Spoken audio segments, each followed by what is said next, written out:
It had been years since the terror of Crystal Lake had come to an end. The townspeople had hoped that they had seen the last of Jason Voorhees.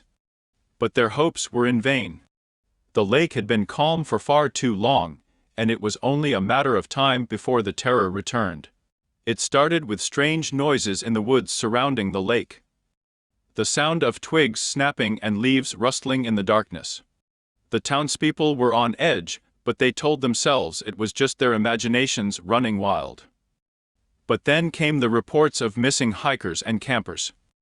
Their bodies were never found. The townspeople were gripped with fear. They knew what it meant when people went missing near Crystal Lake. They knew that Jason Voorhees had returned. The local police tried to contain the situation, but they were no match for the supernatural strength of Jason. They found his old mask in the woods, a sign that he was back and more ruthless than ever before. The town was on lockdown, but it was too late.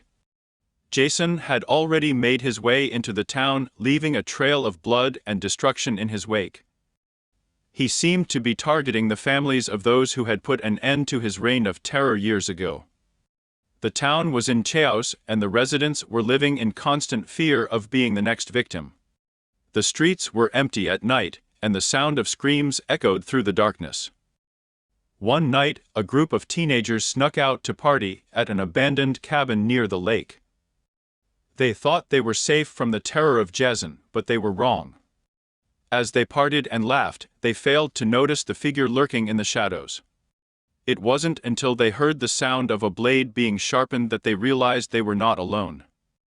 One by one, the teenagers were hunted down and brutally murdered by Jason.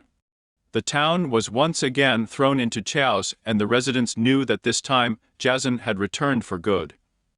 The police were helpless, and the only hope for the town was a small group of survivors who had faced Jason years ago. They banded together to try and put an end to his reign of terror once and for all. The final confrontation took place at Crystal Lake, where it had all begun. The survivors faced off against Jason, armed with only their wits and determination.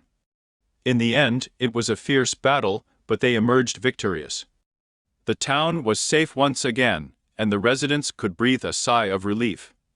But they knew that the terror of Jason Voorhees could return at any time. They would never forget the horror that had taken place in their town, and they would always be watching and waiting for the next time he returned.